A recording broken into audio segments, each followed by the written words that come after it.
Tonight we have a guest. I want to play a little introductory song for our guest. His name is Alex. I was born in Romania in a Christian family, Pentecostal.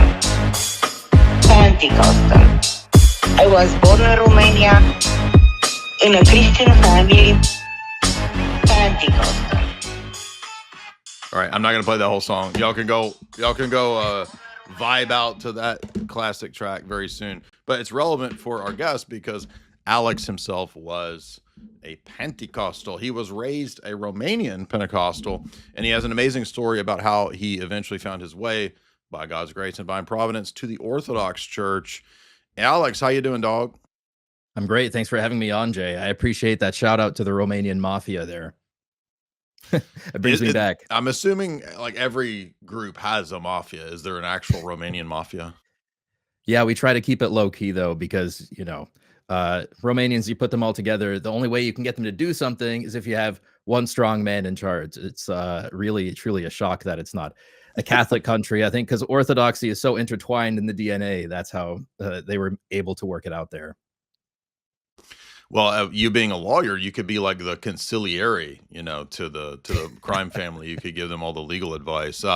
So you are an Orthodox lawyer. Before we get into your backstory, can you? I want to ask you this question. You seem to appreciate and enjoy debate, and I'm just wondering, might that have something to do with the fact that you're a lawyer? Absolutely. I think lawyers, probably litigators in particular, they have a specific way where they debate, right? There's an old saying that says, if you have the facts, pound the facts. If you have the law, pound the law. If you have neither, then pound the table. But there's like a form of debate in lawyering that is like storytelling, which is slightly different from the philosophical mode of debate that you're a little more obviously very well acquainted with. 'Cause in our view, we're focused more on like persuasion. And although in an academic setting, of course, a syllogism may persuade somebody, within litigation, you're working with lay people, a Good jury. point. Yeah. So we're focusing on like telling a compelling story and working with the facts. And I think from that perspective, I bring maybe a unique approach to apologetics. No, I think that's a perfect descriptor of where your approach is unique, because as I was watching your videos and catching up on some of the responses, which we're going to get into the response to Jolene Heschmeyer and some of the other characters that you have interacted with and responded to, you have a unique approach, which I think is very persuasive. And I would say that's probably a deficit in my approach, because a lot of the, I don't know, spurgatisms and the silliness can be off-putting to some people, but you have this very smooth, very polished, persuasive approach, which I think is stellar in the domain of rhetoric. But you're not just a skilled rhetorician; you're also actually really good at presenting the facts and doing an analytical approach. And so that's what I want to get into today. So let's get your rewind. You're from a Romanian Pentecostal background. How do we get this long story from that into the world of the Orthodox Church? Well, it's certainly a long story, and thank you for the compliments. I think it's high praise coming from someone like yourself who has, established himself in this arena already. But for me, I am thankful growing up Romanian Pentecostal in a way. They have a strong emphasis on the scriptures, and my parents really immersed me in like, even as a child, those old Hanna-Barbera Bible cartoons, to where like even when I was 8 or 9, I already had a general idea for like the overarching narrative of the Bible. Of course, I was a kid, so I didn't know all the details or, how to structure persuasive argumentation there. But there was a very strong emphasis on like, maybe an excess that this book is like so important. You really have to know this book. Like, you really have to know it cover to cover. And a very strong emphasis on experience with God, not just, theoretical, intellectual knowledge, also experiencing God at the same time. Of course, you learn later that within Pentecostalism, there are no guardrails there, which is what Orthodoxy provides to experience God. But yeah, it emphasized scripture a lot, and I'm really thankful for that upbringing. Now, Romanian Pentecostalism, and I think that Eastern European Pentecostalism in general is slightly different. Maybe it was just like 30 years behind the American style of Pentecostalism because they were still very traditional when I was growing up. The men and women sat segregated. All of the women had head coverings. So I think there was probably like holdovers from Orthodoxy because it was really like Gotta my be, because I've parents. never heard of that in an Yeah. American Pentecostal charismatic church, and I had a period where I kind of visited a lot of those when I was younger. Yeah. And today, that is not the case. You see within the Romanian Pentecostal community that I think it was over COVID, there was like an acceleration to the natural conclusion of what Pentecostalism is. And that's really when my radar went up. And I was like, man, uh, this is really going towards like word of faith, new apostolic reformation. It's like really extreme hyper charismaticism. Now, before we Uh, move on, help us understand, because a lot of people, I didn't even know what this was until the other day when we were doing like a Candace, TPUSA analysis breakdown stream. What is the New Apostolic Reformation, and tie that into what you're talking about with Pentecostalism? Yeah, so with Bill Johnson and this movement in California, I think that's probably one of the most popular places where you see the New Apostolic Reformation, where these people believe that they are on the same spiritual level as the apostles themselves, and they think that there are new apostles that are coming out from this charismatic movement. And of course, this is a point that you yourself make, Jay, with any new sect, that Jude is very clear that the entirety of the apostolic deposit has already been given to the church. There is no new revelation. We have all the new revelation already. Um, so yeah, it's a sect within charismaticism that talks about these apostles that are coming up ruling the church in a way. It's weird though. It's almost like they kind of realized, we kind of need some kind of living body of authority.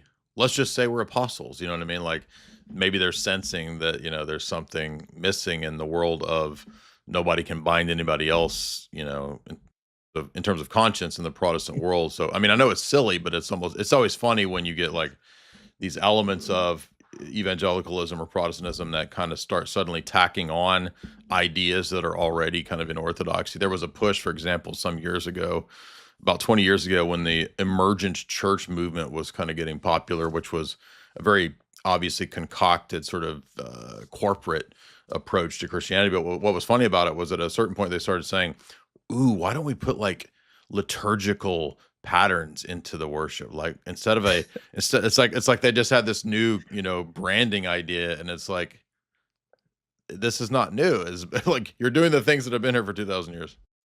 That is actually a huge theme, I think, in how I made the move over to Orthodoxy, and as we'll get to that eventually. But when I was growing up, I was always interested in theology. I was always interested in philosophy. However, I wouldn't say that like I'm a philosophy bro. I wouldn't say that I'm a theology bro either. Like I think I'm very much formed by my profession of advocacy. But I remember through high Are school, you a when I was legality bro? legality, bro. Hopefully not a legalist, bro. But yeah, I remember in high school, that's when Christopher Hitchens, I think, was like at the top of his game, like 15, 16 or so years ago. And I remember watching his debate with John Lennox like over and over again. It's been a while since I've watched that debate, but if I remember correctly, John Lennox was like slamming this objective truths from maths and fine tuning. And Christopher Hitchens was just bringing this like extreme skepticism. Uh, and in my 16-year-old brain or whatever it was at the time, I found Hitchens very convincing because he was a very good rhetorician. And although I think John Lennox won that debate, I think on rhetoric, Christopher Hitchens might have taken it there. Yeah, Looking back at we it now, did, it by the doesn't way. I seem think that I way. think we did cover that a couple years ago on my channel. So I'm glad you mentioned that because I'd actually forgotten about that debate. But I do remember him, hammering home a lot of those sort of mathematical points, which is interesting because that seems to have had some impact on cosmic skeptic Alex O'Connor, who's now sort of saying that he might be open to some kind of theism, which is fascinating. Yeah, I think maybe there's something to look out for there. Who knows? I wouldn't put too many chips in that after building his career on this extreme skepticism that we see. But yeah, so at one point after that, I overcame this atheism because I guess I can't articulate it as well as you would, but even at that point in my life, I understood that there were some underlying requirements to have a worldview work. You know, these uh, regularity in the universe, uniformity, these presuppositions for knowledge, this epistemic grounding, I think, as you would say.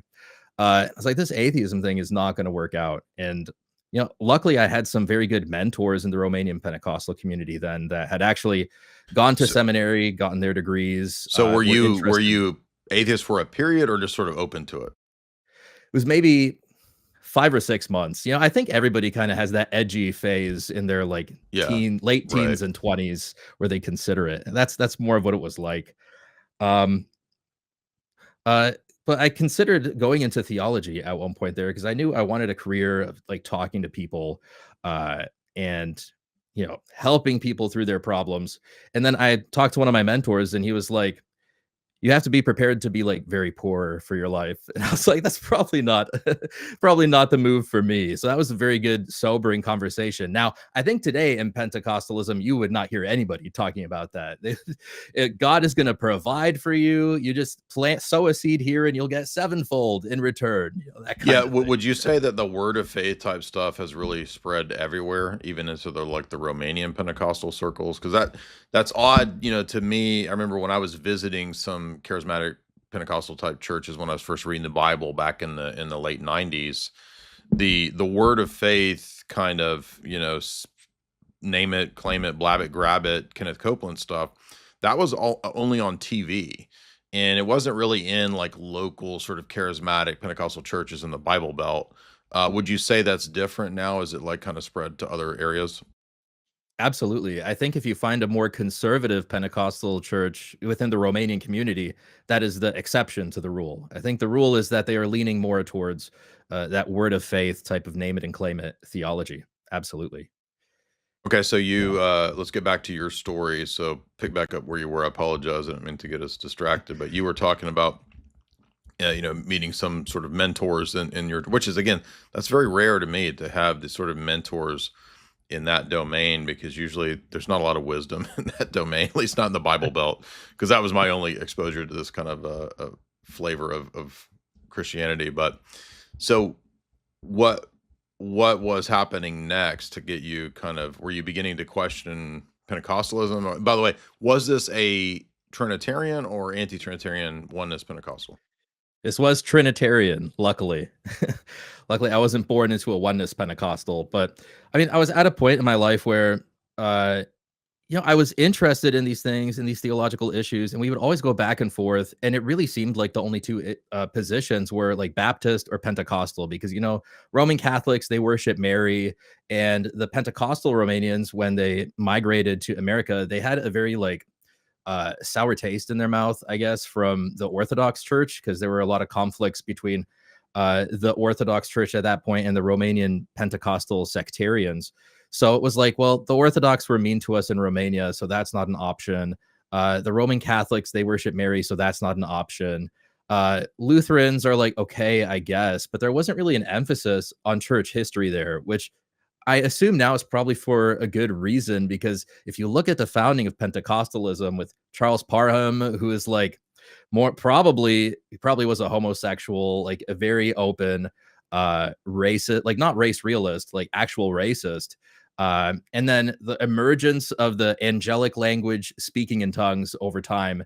Church history is not the friend of a Pentecostal. So I understand why there was not a huge emphasis on that there. Did you have like the explanation that many of them do?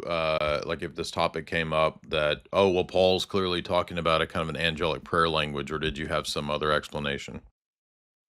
I think that was typically the go-to passage. You know, the standard proof text, like the Spirit intercedes with for us with groaning, or you know, in I think it's First Corinthians 12 where he has that clearly hyperbolic comparison to the language of angels, um, and further down in First Corinthians when he talks about um, how I prefer like I've prayed in tongues more than all of you, but I prefer you to prophesy. And when I read that now, I'm like, he's clearly telling them to speak in tongues less. He's not telling them to speak in tongues. But the Pentecostal community will use that as a proof text to speak in tongues. And he's saying the opposite, it seems.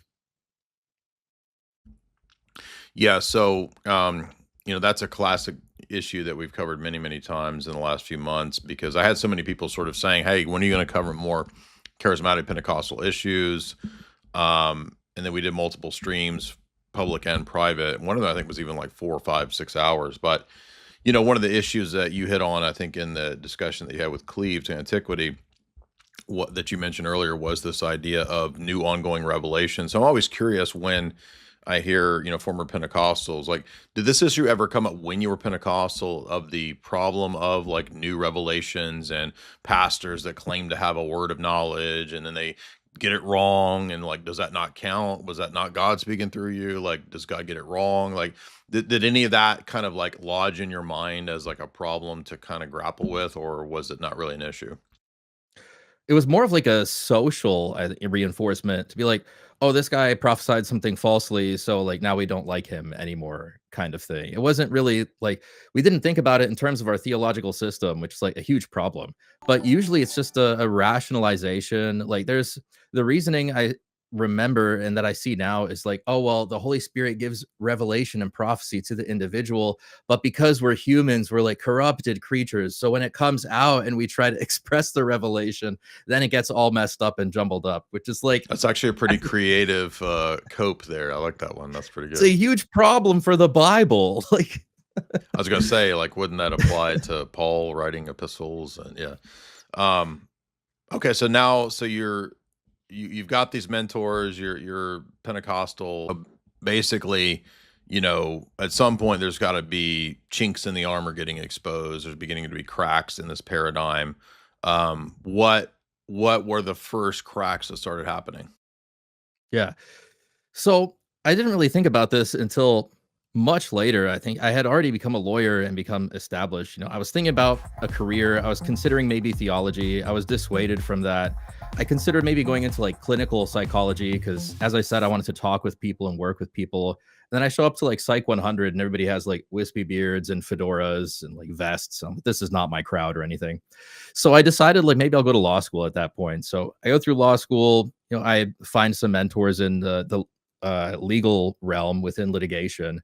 And that formed my thinking, I think, a lot going through law school and learning this profession of litigation, these professional persuaders. And like the top level of that is just insane. Like I would compare it to they have magic powers of persuasion. And I don't think I'm on that highest tier yet, but hopefully one day I'll get there. But it was really during COVID that I saw this acceleration within the Romanian Pentecostal community going more towards word of faith and the new apostolic reformation. I was like, this can't be right. So it was really like 2020, 2021 when I started, like, so 5 years ago, when I started turning back the clock and like kind of starting from present day and going back. And I was very interested in Calvinism at that time. Uh, and there was a documentary that like some Baptists made called Cessationist, which I think that really opened my eyes to the false experiences in the pre-list within the Pentecostal movement, because it's really hard, I think, to shake your identity from like, no, I did have this real religious experience. I did. Like, people really believe that. They don't want to conclusion that like, dude, I've been tricked for like my whole life, right? Nobody wants to come to that conclusion. But when I saw that, like, really what did it for me was there was a scene of like some Kundalini reawakening images and then like a Pentecostal gathering. And I was like, man, you Right. cannot tell the difference. They are identical. Yeah, so I remember too, because I had a Pentecostal phase, or I mean, charismatic phase, where I went to some charismatic churches for a while.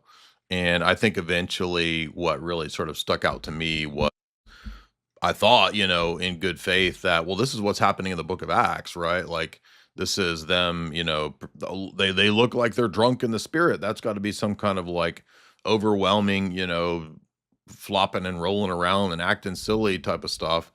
But then I remember when I was reading Corinthians and I would notice Paul would say things like, God is not the author of confusion. You guys are acting insane and crazy. Like, what is wrong with what you guys are doing? Like, what is wrong with you, right?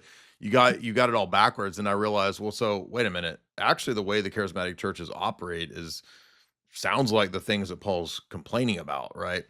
And at first, I thought, well, that would mean that that's the true church because they're operating the way Paul's complaining. But then I realized, no, wait a minute. The worship service isn't actually based on new ongoing revelations if the faith was once for all committed to the saints. And then, as you know, there's many other passages that really sort of back up this idea of the finality of divine revelation at some point in terms of public dogmatic revelation, right? And even that text in Daniel 9 says the sealing up of vision and prophecy doesn't mean that all the prophecies are fulfilled at the first advent, but the revelation seems to be in some way completed at the first advent of the Messiah. You have that passage in Zechariah, I think it's 13, that talks about when the Messiah comes, there will no longer be prophets. I remember learning a long time ago, Joseph Smith altering Luke 16:16 about, John the Baptist being the last of the prophets.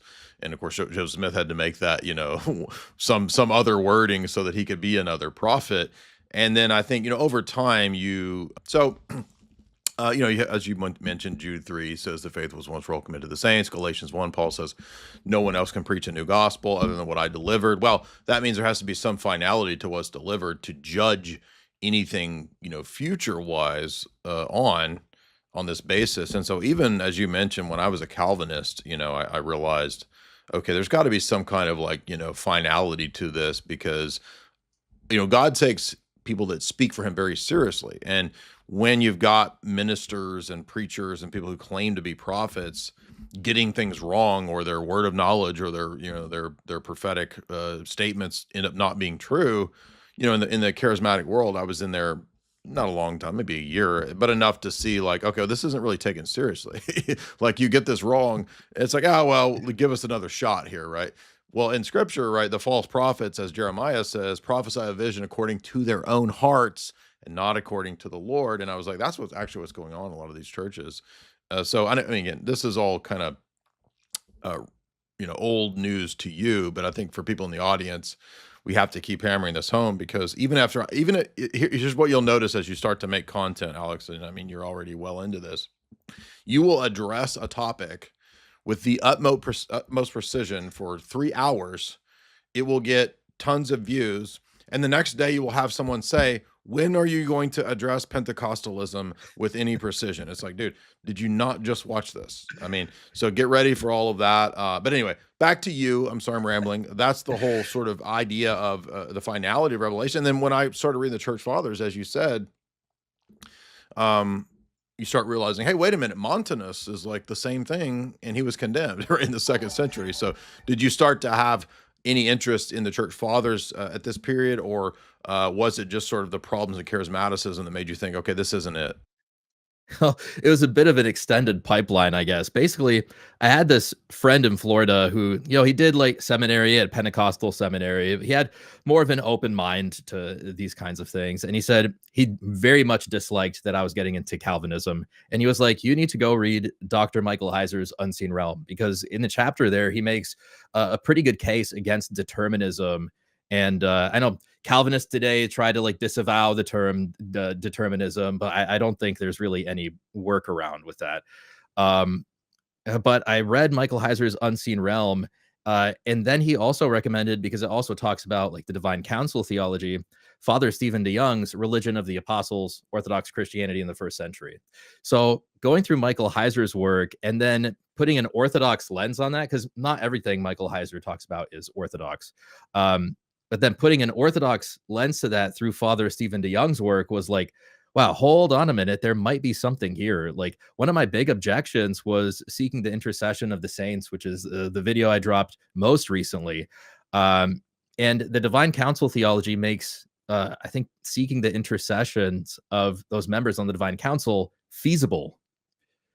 So yeah, that was one of the first pipelines to get me to considering orthodoxy. Yeah, and it's funny because I had a different course into that realm, and I remember that being an issue for me. But I went back in 2001 and 2 into Catholicism, so my path for that was hardcore Calvinist. And then I read Scott Hahn's book, Marriage Supper of the Lamb, which is actually still a decent book. You could actually get some really good sort of liturgical argumentation and meat from that text, even though obviously I'm not Roman Catholic, but marriage supper of the Lamb really made me understand, oh, wait a minute, I'm already a Calvinist preterist, partial preterist here. I believe 70 AD was, kind of the finality of that introduction of the last days into the here and the now, the already not yet Mhm. framework. And then it was like, once I understood that, oh, we're actually all part of the same family, even those that have gone on, and we're all part of the same worship service, even though they have gone on, church militant united with, church triumphant. And, you read Hebrews 11, you see that we're all part of that same city. It kind of, coalesced for me. And, Revelations 5 through 9, clearly saying that it's again, a large communal service with all of that liturgical imagery. Did the book of Revelation play a role for you in accepting that? Because for me, it was kind of the knockdown. Yeah, I think so because growing up in a Pentecostal background, it was like obviously very dispensationalist. So it was like Revelation is this book that you can't really understand. It's kind of unfolding. And the hermeneutic that you use to understand Revelation is you take a news headline and you compare that to a verse in Revelation. And it's like, what can you get from comparing the news headlines and the book of Revelation that was written 2000, 1900 years ago, whatever, you know? And that's a bad hermeneutic. Really, as soon as I got interested in Orthodoxy, starting attending the liturgy, I was like, oh, hold on a minute, this looks familiar.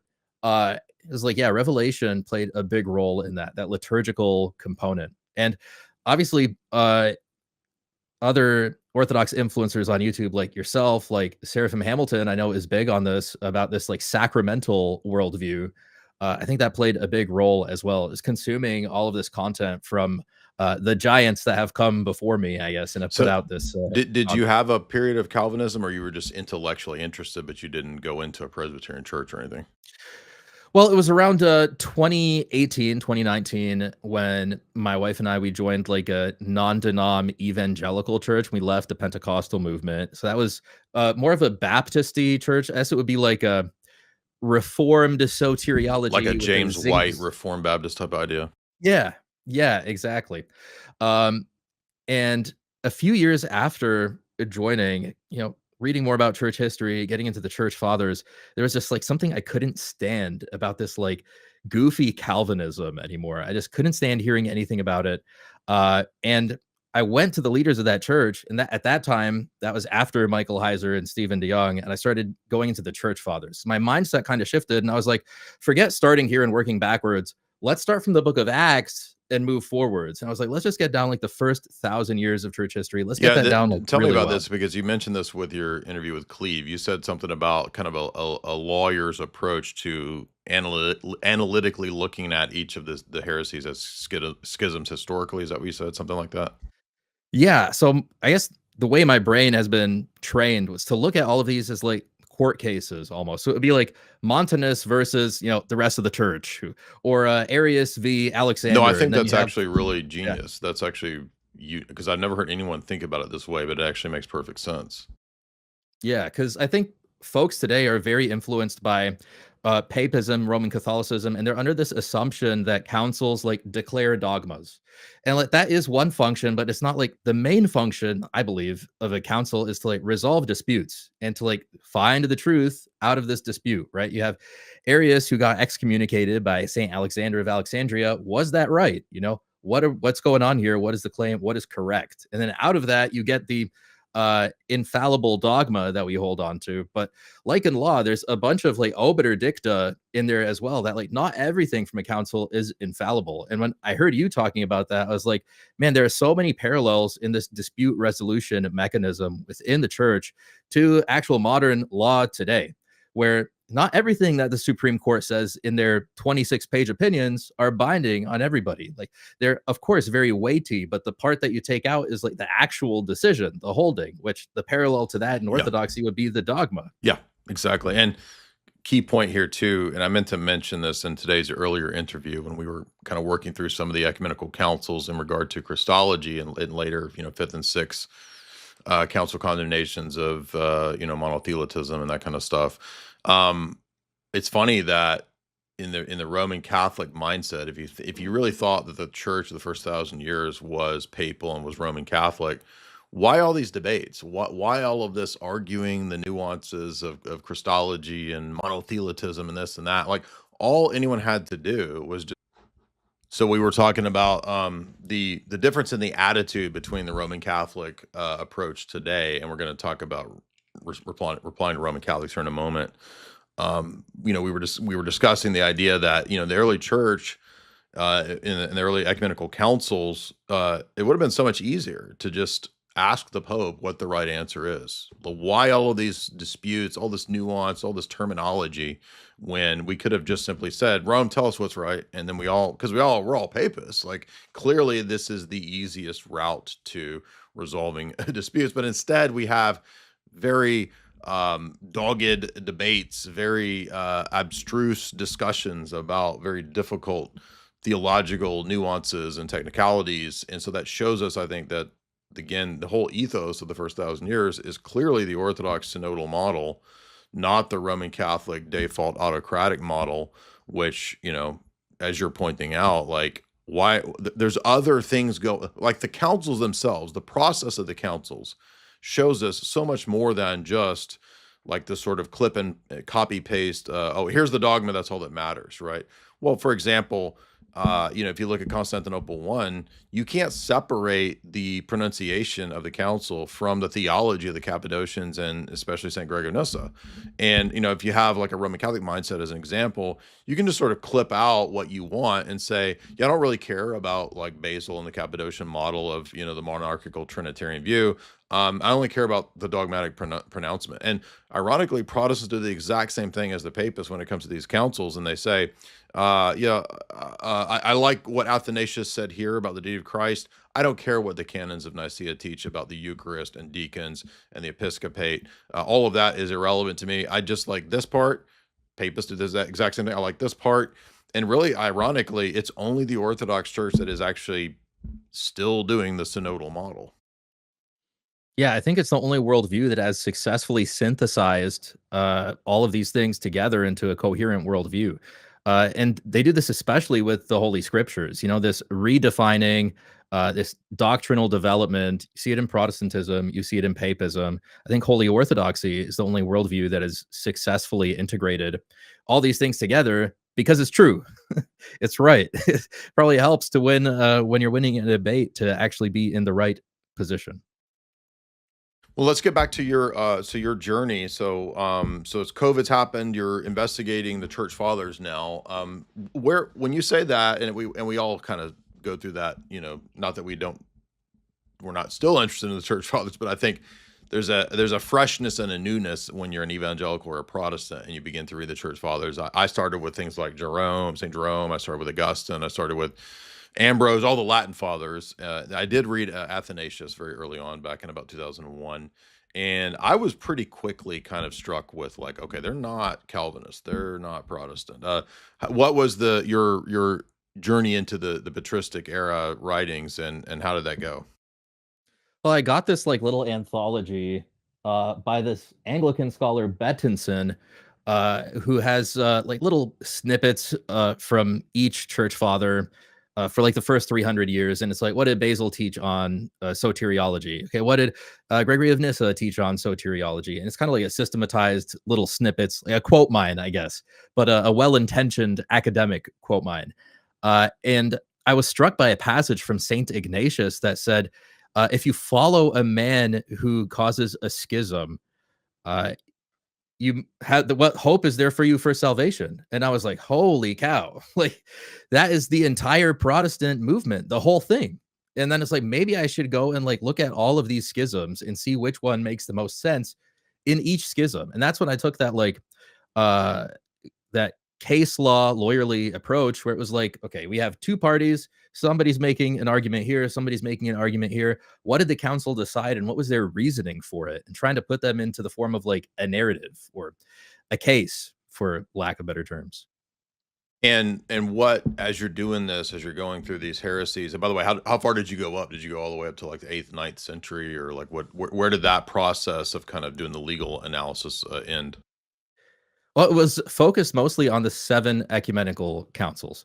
And then after that, I started making my way back to the Reformation.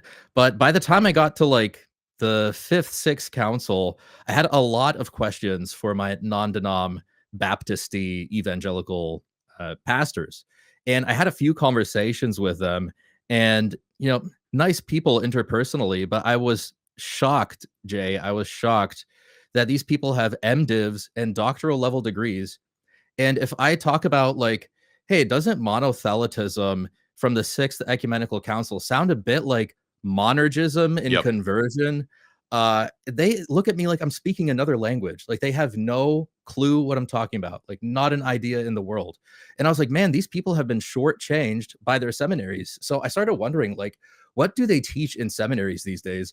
And it's not historical theology. That's like a specialty for some PhD graduate project. They teach you about like building organizations, mobilizing volunteers, trying to like build a church, involving the community. It's not so much about theology as you would think it is. Maybe back in No, the day I it I was, but remember very today it's well not. because I mean, I was at a Baptist school. I remember over Christmas break, I was there for 2 weeks kind of alone, and I read almost all of City of God in that 2 weeks, and I wrote down a bunch of questions, and I took it to I even remember who the professors were. This is, like, back in, like, the year 2000, and, it was Dr. Hal Ostrander and, Dr. Chad Brand, and I think they're still Baptist pastors, but I took my questions out of City of God to them, and it was just like they never even thought about, like, "Wait a minute, wait, Augustine says that? Wait, Augustine says what about I the thought he real was our guy. yeah, they were sort of yeah, like what? So I think there's a lot of even in the academic realm of Protestantism and evangelicalism, there's just this assumption that oh yeah,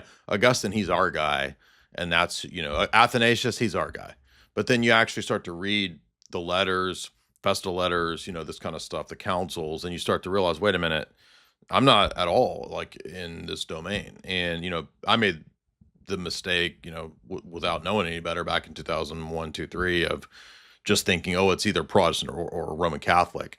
And later, got a lot more sophisticated, thank God. But what was it that, as you're reading the church fathers, made you not go the Roman Catholic route? It was how they acted. People say all kinds of things, right? There's honorifics, there's flattery. Like, unfortunately, it's just a part of it that the church on earth has like a human element to it. So you're going to see flattery in letters, but all the things that uh, the papists will use to support their claim that Rome had universal, unhindered jurisdiction over all the faithful throughout the entire church, and they weren't subject to review by anybody. Every single quote, you can find an identical quote about another church. Like I think St. Basil's letters, where he's Yes. talking about the church in Antioch, he says the church in Antioch is the head of the church. What will the church do? The Yeah. body without its head. We need to have Meletius, St. Meletius, as the bishop Right. in Antioch. He's trying to get St. Athanasius on his side. And so you can't really put too much weight in these like political movements where they're trying to persuade somebody. You have to look at what they actually do. So in Roman Catholicism, I was like, okay, if I were to join Roman Catholicism today, what am I signing up for? And I just read through Pastor Eternus, and in my legal mind, the phrase that stuck out to me is that the Roman See is not subject to review by anybody. And the corollary to that in the American court system is the Supreme Court. It is not subject to review by anybody. It's the Right. highest authority. And Pastor Eternus actually uses that term, unsurpassed authority. They are saying that the Roman See is the Supreme Court in the church. And you just don't see anyone acting that way. Like one proof that they like to use is Pope Celestine and how he excommunicated Nestorius prior to the Third Council. Okay, well, why do we have a review from scratch of that entire decision? They totally disregard Rome's decision. And then in the Third Ecumenical Council, they relitigate the entire issue from scratch. And Exactly. Nestorius is not treated as somebody who's excommunicated. He's treated as a bishop in good standing at the beginning of that council. Yeah. So these Lateran claims, yeah, 649. Why would you redo this at Constantinople 3 if Pope Martin at Lateran 649 has already ruled on the issue? yeah. So we see right away that, like, hey, these claims that Rome is making about their role in the church is just not true. It's nobody acted that way.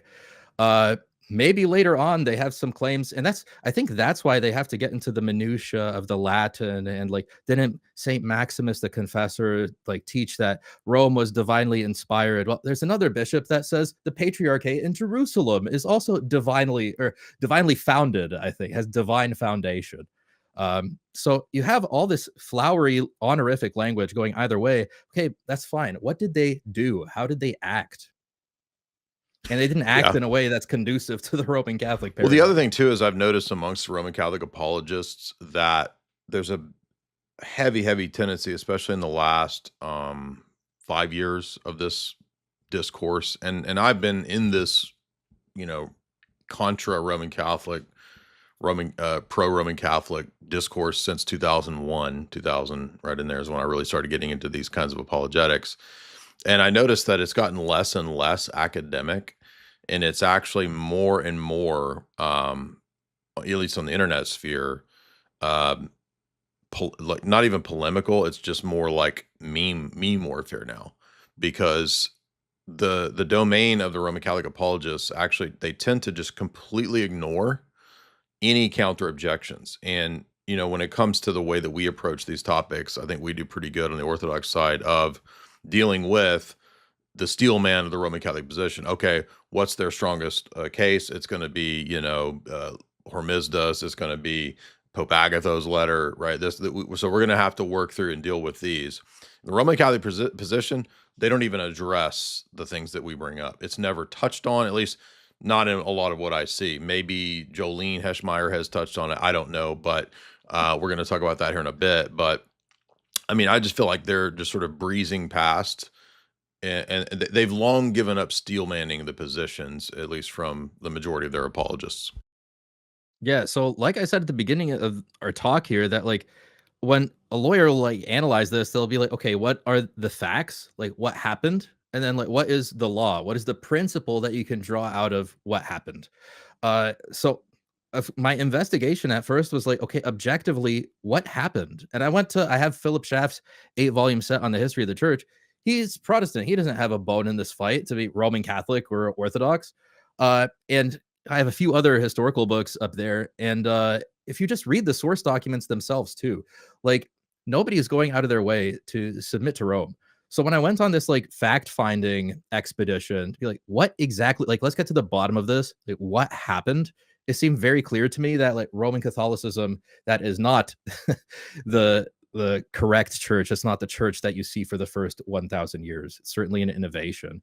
And then that brought me to Holy Orthodoxy. And of course, I investigated, the non-Chalcedonian positions a bit. I just couldn't get over the tertium quid. And it really seems like they don't even really understand what their own position is. And Exactly. like, I don't want to talk too much smack here. I try to hold myself out as the Irenic one. When I've been doing this for 20 years, like Jay has, then I can bring myself to be like a little more curmudgeon-y here.